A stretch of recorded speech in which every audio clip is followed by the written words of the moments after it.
მშვიდობის ეთერშია ახალი ცხრაზე სოფო ჩაკვეტაძესთან ერთად. მოგესალმებით, ამჯერად ალბათ უკანასკნელად მეცხრე არხის ეთერში უკვე ყველასთვის ცნობილია, რომ პრემიერის ოჯახმა მეცხრე არხის დახურვის გადაწყვეტილება მიიღო. ამის მიზეზად ის უხერხულობა სახელდება, რასაც ტელეკომპანია უქმნიდა მფლობელს. იმ შემთხვევაში, თუ 19 აგვისტოდან 1 სექტემბრამდე მეცხრე არხს და ინფო9-ს ახალი მფლობელი არ გამოუჩნდება, ორივე მედია საშუალება არსებობა შეწყვეტს. ახლა ნახეთ განცხადება, რომელიც პრემიერ-მინისტრმა მეცხრე არხთან დაკავშირებით გაავრცელა. ახლა როცა დგება ჩვენი ქვეყნისათვის უმნიშვნელოვანესი ეტაპი, ახლოვდება საპრეზიდენტო არჩევნები, ჩვენმა ქვეყანამ დემოკრატიის კიდევ ერთი ტესტი უნდა ჩააბაროს. ეს არჩევნები უნდა გახდეს ჩვენი ქვეყნის დემოკრატიული განვითარების, საქართველოს წინსვლის საწინდარი. ჩვენ ვალდებული ვართ ჩავატაროთ თავისუფალი და დემოკრატიული არჩევნები ყველა წესის დაცვით, რომ არავინ, განსაკუთრებით ამომრჩეველმა, ეჭვი არ შეიტანოს მის სამართლიანობაში. გრძნობ იმ დიდ პასუხისმგებლობას, რომელიც მაკისრია როგორც მთავრობის მეთაურსა და კოალიციის ლიდერს. ყოველთვის მიმაჩნდა და დღესაც მიმაჩნია, რომ ქვეყნის პირველ პირებს საკუთარი ტელევიზია არ უნდა ჰქონდეთ, მიუხედავად იმისა, რომ კანონმდებლობა ამას არ კრძალავს.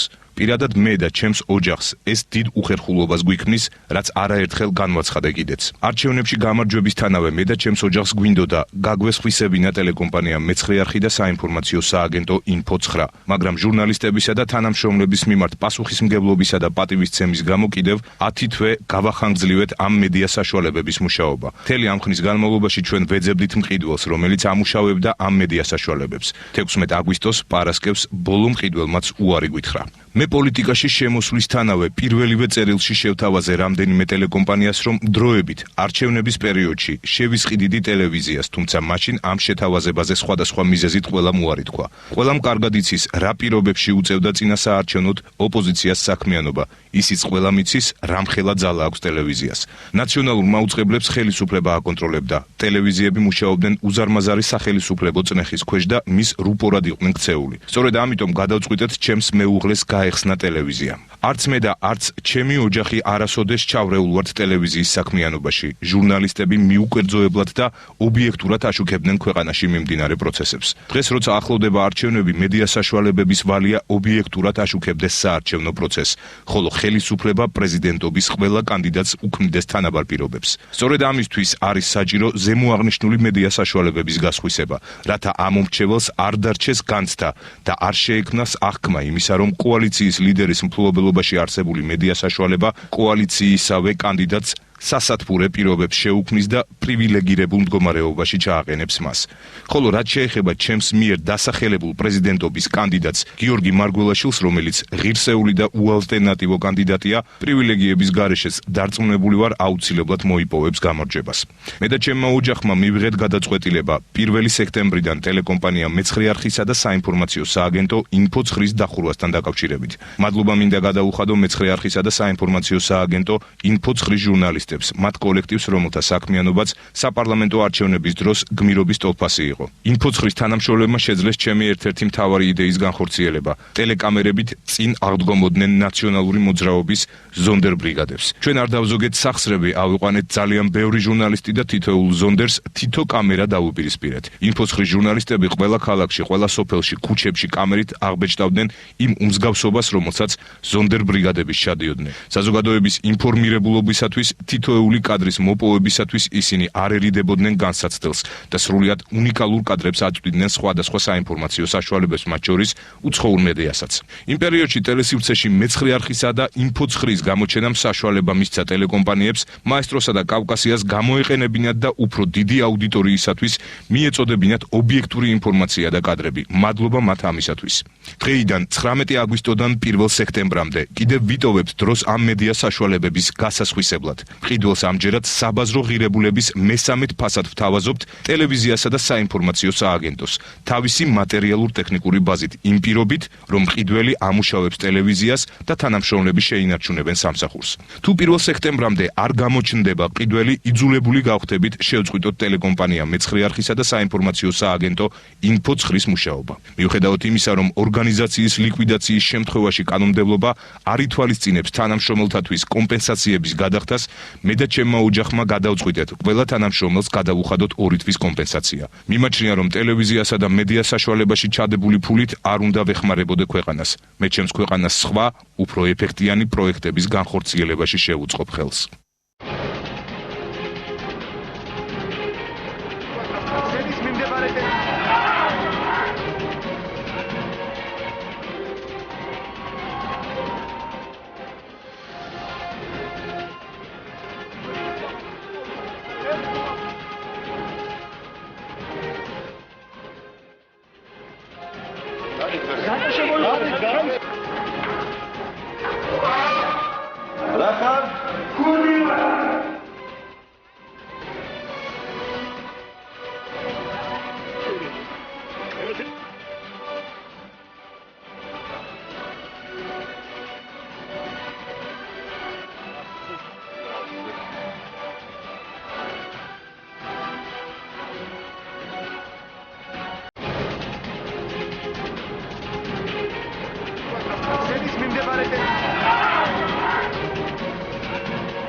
დირექტორთან შეხვედრით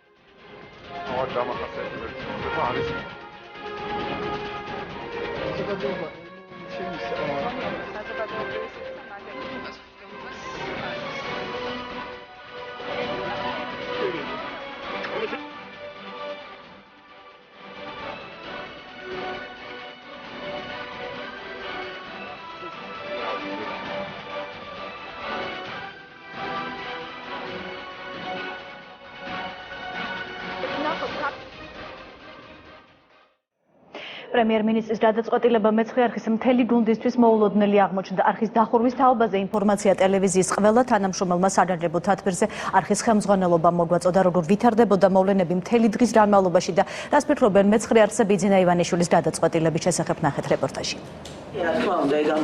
ტელეკომპანია მეცხრე არხისა და ინფოცხრის შესაძლო დახურვის შესახებ თანამშრომლებმა საგანგებო თათბირზე შეიტყვეს.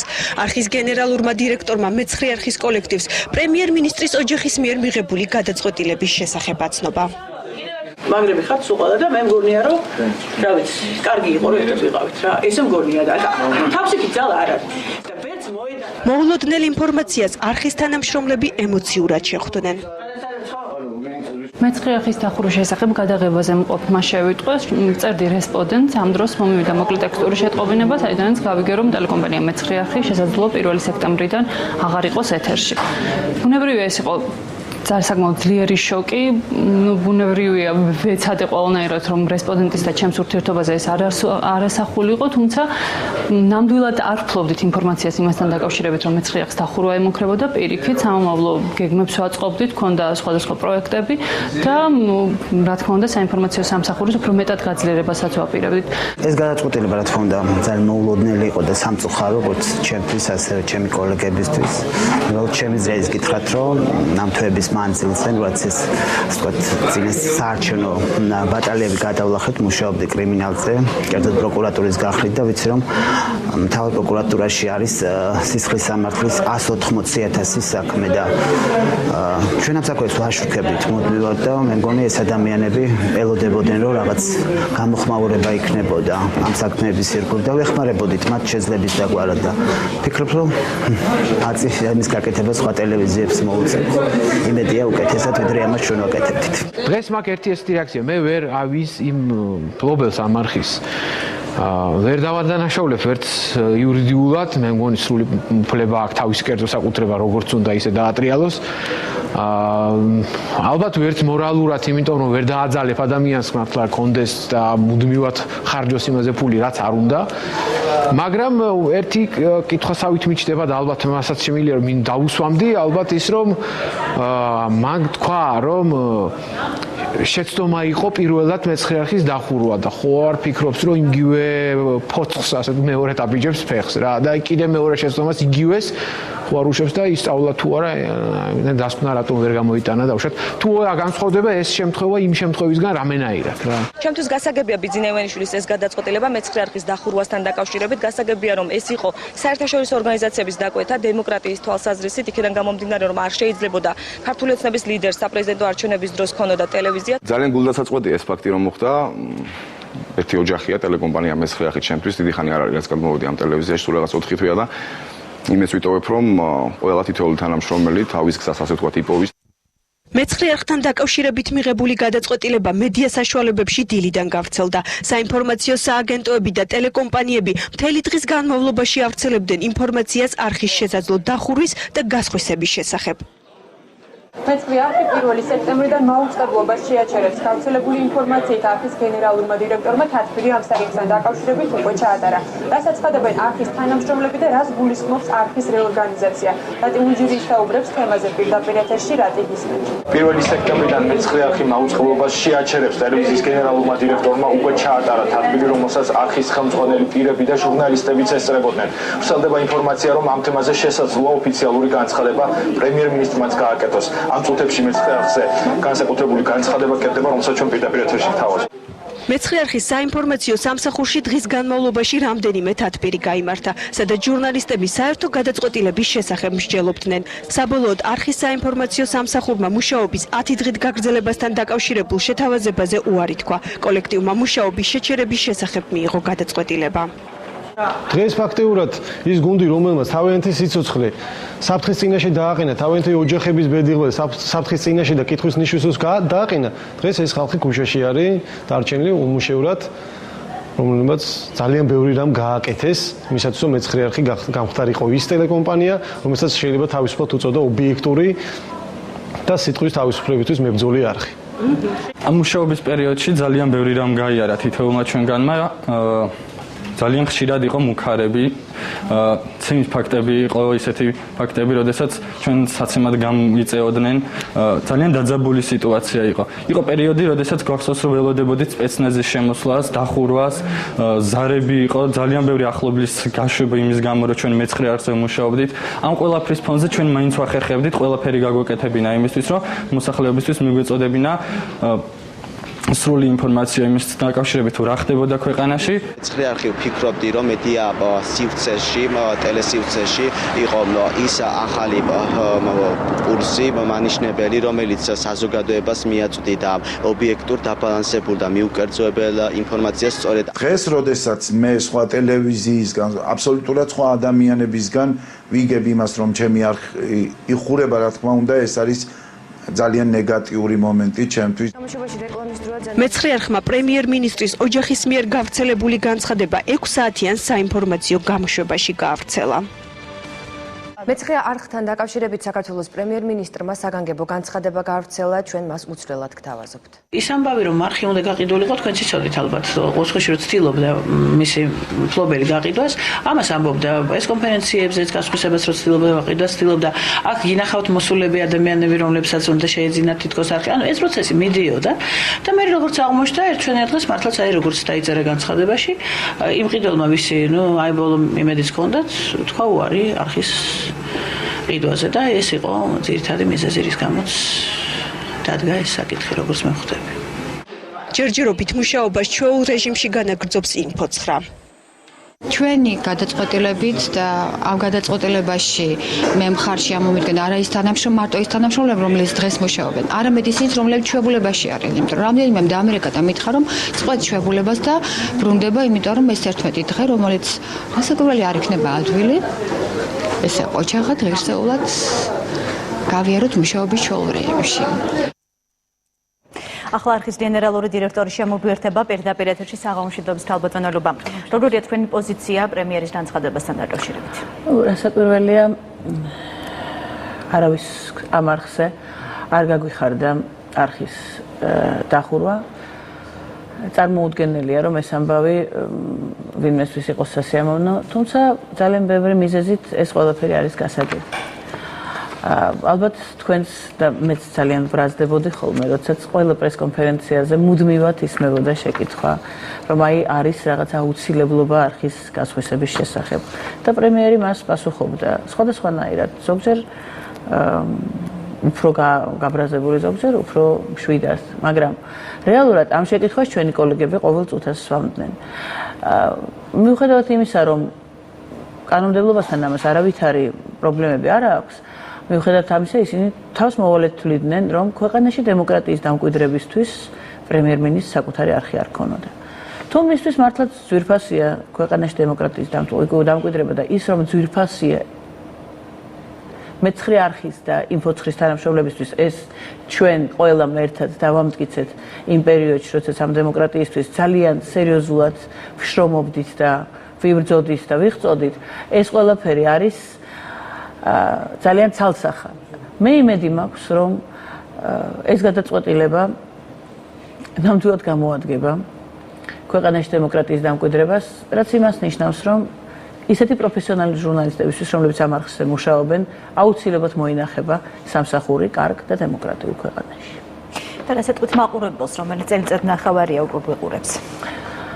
მაყურებელს მინდა უთხრა ბევრი თბილი სიტყვა და ბოდიში მოუხადო რასთან დაკავშირებით. ისე მოხდა რომ აი როდესაც ახალი სტუდიიდან გავედით და ეს ნამდვილად იყო სასწაული, იმიტომ რომ ძალიან მოუმზადებელი იყო. შემადგენლობაც, სტუდიაც ძალიან რთული იყო ტექნოლოგია, რომელთაც უნდა გავსულიყავით ეთერში და მიუხედავად ამისა, აი ყველა იმ პროფესიონალმა, რომელიც აქ მუშაობს, ეს მოახერხა. გაოცებული ვიყავით თქვენი ნიჭით, რაც სწრაფად სწავლობდით ძალიან რთულ ტექნოლოგიურ ამოცანებს, რომლითაც მე მართალი გითხრა თავი და ბოლო არ მესვოდა.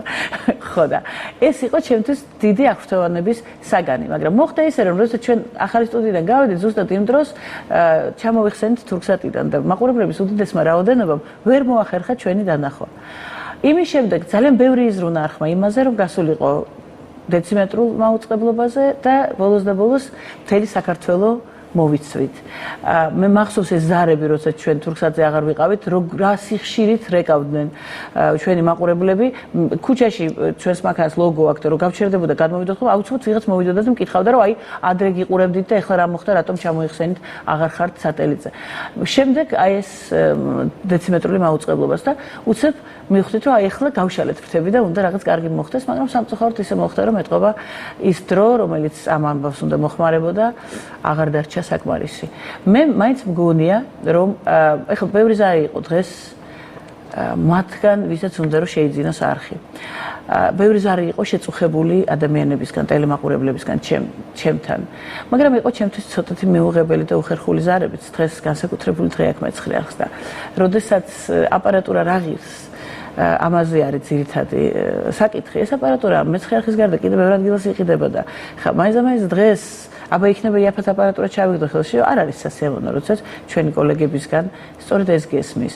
და ძალიან თვალდათვალ ჩანს ის სიხარბე, რაც სინამდვილეში ეს არხი მარტო აპარატურა არ არის. ეს არხი არის და უბრალოდ არავითარ შემთხვევაში არ არის აპარატურა.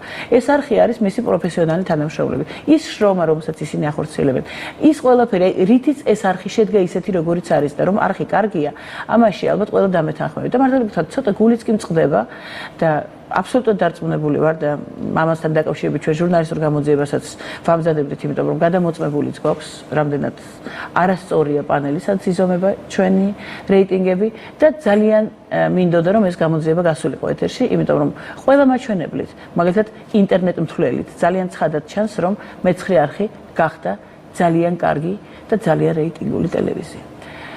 კიდევ ერთხელ მინდა თითოეულ ადამიანს მე სახელს და გვარს ვერ ვეტყვი, ვუთხრა რომ მე ვარ ამაყი რომ მათთან ერთად და თქვენთან ერთად მომიწია მუშაობა. ძალიან დიდი მადლობა.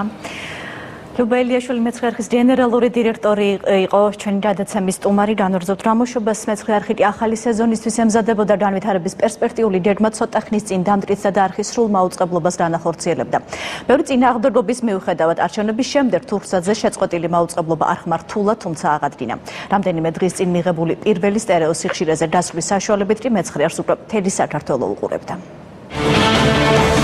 საღამომშვიდობისა, ეს არის ახალი 9 მეცხრეზე. დღის მთავარ თემებს მეცხრე არხის რეპორტიორები და ჩვენ თამთა სანიკიძე და ლევან ჯავახიშვილი წარმოგიდგენთ. პირველი ეთერიდან 1 წლის თავზე მეცხრე არხი ახალი სტუდიით და განახლებული ფორმატით 27 აპრილს გავიდა ეთერში. უახლესი ტექნიკით აღჭურვილი სტუდიებიდან განახლებულ გადაცემებთან ერთად სრულიად ახალი პროგრამები გავიდა.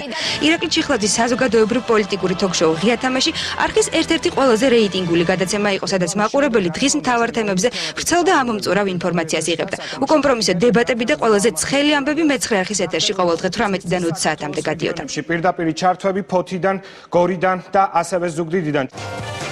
ცხელი შუადღე, ახალი დილა, მედარია, ეკაბერიძის მთავარი კითხვა, ახალკაცის მატრიცა, განახლებული ფორმატის დღის მთავარი საინფორმაციო გამოშვება. მეცხრე არხის ჟურნალისტების მიერ მომზადებული ექსკლუზიური სიუჟეტებით მაყურებელი ყოველთვის იყო მოვლენათა ეპიცენტრში. მრავალი გაფრთხილების მიუხედავად აქციის მონაწილეებმა უკან არ დაიხიეს. სწორედ ამის გამო პოლიციამ მათი დაშლა გადაწყვიტა. ამ დრომდე უამიტობის გამო ვერ ხერხდება ზარალის დათვლა. არხს მუდმივად ექმნებოდა ტექნიკური პრობლემები. არჩევნების წინა პერიოდში მეცხრე არხს შეუწყვეტეს თურქსატზე მაუწყებლობა, მაშინ როდესაც ყველა ქართული არხი ამ სატელიტზე გადიოდა. ხანგრძლივი მოლაპარაკებების შემდეგ ერთი თვის წინ მეცხრე არხი თურქსატზე ფლექსისატის მეშვეობით დაბრუნდა და მაყურებელს კვლავ მიეცა საშუალება სატელიტური თებშების მეშვეობით ეყურებინა არხისთვის. რამდენიმე კვირის წინ კი ტელეკომპანიამ პირველი სტერეო სიხშირეზე გასვლის შესაძლებლობა ბევრი წინააღმდეგობის მიუხედავად მაინც მოიპოვა. სწორედ ამ სიხშირის მეშვეობით მეცხრე არხს უკვე მთელი საქართველო უყურებდა. მეცხრე არხის განახლება სექტემბრიდან კიდევ ერთხელ იგეგმებოდა. არსებობდა ტელევიზიის განვითარების ახალი გეგმა. ფორმატს იცვლიდნენ ძველი გადაცემებიც და იგეგმებოდა ახალი საზოგადოებრივი და პოლიტიკური პროგრამების დამატება. მათ შორის იყო ტელედისკუსია ევრაზიის ფონდთან თანამშრომლობით, ასევე თოქ-შოუ გაეროს ფონდის მხარდაჭერით. სპორტის დრო საუბარი იყო ახალ ტექნოლოგიებზე. მეცხრე არხის მარკეტინგისა და განვითარების ჯგუფი ინოვაციური ტექნოლოგიების შემუშავებას იწყებდა. იგეგმებოდა ტელეკომპანიის Apple-ზე და Android-ზე მაუწყებლობა. მრავალი გეგმის მიუხედავად მეცხრე არხის გუნდი ფაქტის წინაშე აღმოჩნდა. დადგა საკითხი, რომ ახალმა მეცხრე არხმა შესაძლოა ძველი მეცხრე არხის ბედი გაიზიაროს. 1998 წელს დაარსებულმა მეცხრე არხმა პირველად მაუწყებლობა 2004 წლის 1 აპრილს შეწყვიტა. რამდენიმე წლიანი პაუზის შემდეგ არხი ეთერში ოქტომბრის საპარლამენტო არჩევნებამდე 2012 წლის 30 აპრილს გავიდა. ეცადე დაინახო მეტი.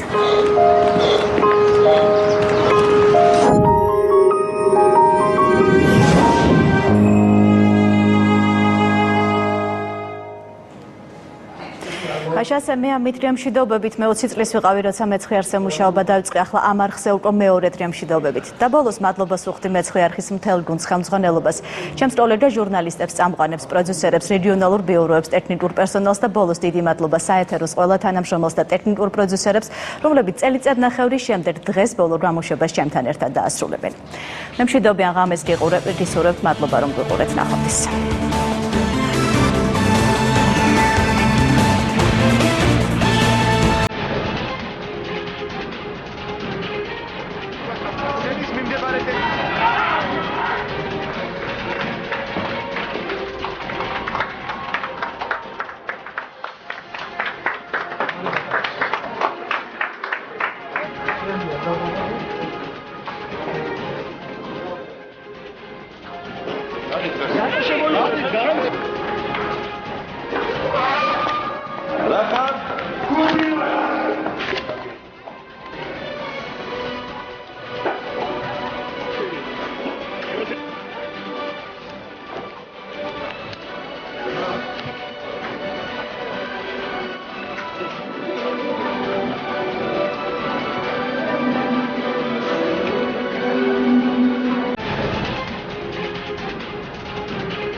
ყოფილ რექტორთან შეხვედრით